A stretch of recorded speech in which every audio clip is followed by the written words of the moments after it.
ดิตគិតហើយបេងដូងអាយកាស្នេហ៍បែកប្រេងឆារងសំពីកំពុងតែស្និទ្ធស្នាលបងខំចិត្តត្រូវតែឃ្លីផ្លូវដើរចំអ៊ីពេលជ្រៀតជ្រែកខ្ញុំហើយស្រឡាញ់គ្នាជាច្រើនឆ្នាំបងខំចាំឡើងខបេះដូងនេះស្គរបាត់ចុងអង្គនិស័យបន្តខំសាងល្អតែចុងក្រោយអូនចោលបងហើយឲ្យឈឺផ្សាហើយរយស្រឡាញ់បងមិនដេចអូនទៅរៀបការនឹងក្រដឹងច្បាស់ហើយបងគ្មានអ្វីគួរចិនគ្រួសារស្រឡាញ់លះបងគ្រប់យ៉ាងមានសំណាងត្រឹមឈ្មោះសងសាអូនរៀបការខ្លាយជាប្រពន្ធគេបងយល់ហើយសងសាអើយមិនអីឡើយបងប្រំកាត់ចិត្តមនុស្សអាទិត្យម្នាក់នេះវាមិនអីទេកុំមកតកាទៀមតងខ្លាចគេប្រចាំនឹងមានមេអនុសាសនាអូនក៏ចោលទៅកុំទុកអី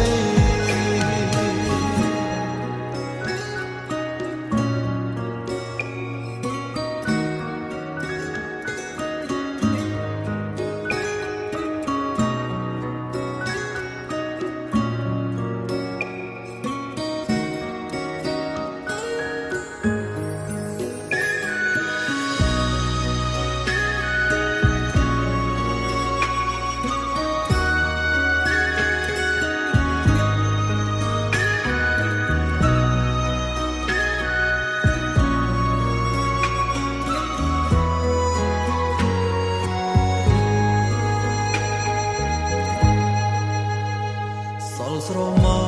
លអតីតគិតហើយបេងដូងអាយកាស្នេហ៍បែកប្រេងឆារងសំពីកំពុងតែស្និទ្ធស្នាលបងខំចិត្តត្រូវតែឃ្លីផ្លូវដើរចំអ៊ីពេលជ្រៀតជ្រែកខ្ញុំហើយស្រឡាញ់គ្នាជាច្រើនឆ្នាំបងខំចាំឡើងខបេះដូងនេះស្គរបាត់ចុងអង្គនិស័យបន្តខំសាងល្អតែចុងក្រោយអូនចោលបងហើយឲ្យឈឺផ្សាហើយរយស្រឡាញ់បងមិនដេចអូនទៅរៀបការនឹងក្រដឹងច្បាស់ហើយបងគ្មានអ្វីគួរចិនគ្រួសារស្រឡាញ់លះបងគ្រប់យ៉ាងមានសំណាងត្រឹមឈ្មោះសងសាអូនរៀបការខ្លាយជាប្រពន្ធគេបងយល់ហើយសងសាអើយមិនអីឡើយបងប្រំកាត់ចិត្តមនុស្សអាទិត្យម្នាក់នេះវាមិនអីទេកុំមកតកាទៀមតងខ្លាចគេប្រចាំនឹងមានមេ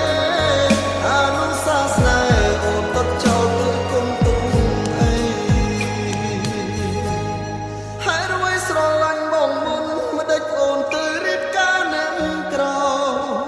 ដឹងច្បាស់ហើយបងគ្មានអ្វីគួរចិនគ្រួសារស្រឡាញ់លះបងគ្រប់យ៉ាងមានសំណាងត្រឹមឈ្មោះសងសាអូនរៀបការខ្លាយជាប្រពន្ធគេបងយល់ហើយសងសាអើយមិនអីឡើយបងប្រំកាត់ចិត្តមនុស្សអាទិត្យម្នាក់នេះវាមិនអីទេកុំមកតកាទៀមតងខ្លាចគេប្រចាំនឹងមានមេអនុសាសនាអូនក៏ចោលទៅកុំទុកអីអនុសាសនាអូនដុតចោលទៅកុំទុកអី